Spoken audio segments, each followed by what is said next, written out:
आज आपण येथे कढीपत्ता साठवण्याची पद्धत बघणार आहोत। त्यासाठी येथे मी एक कढीपत्त्याची जुडी घेतलेली आहे। स्क्रीनवर दाखवल्याप्रमाणे त्याची सर्व पाने येथे मी खुडून घेण्यास सुरुवात केलेली आहे। कढीपत्त्याची सर्व पाने खुडून झाल्यानंतर या कढीपत्त्याला येथे मी 2 ते 3 पाण्याने स्वच्छ धुवून घेतलेला आहे।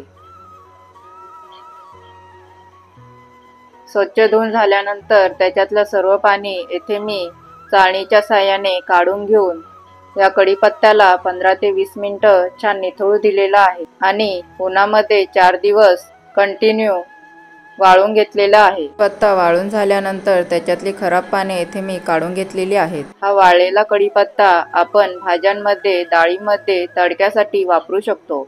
व्हिडिओला लाईक करा, सबस्क्राइब करा, बेल आयकॉनवर क्लिक करा। Thank you.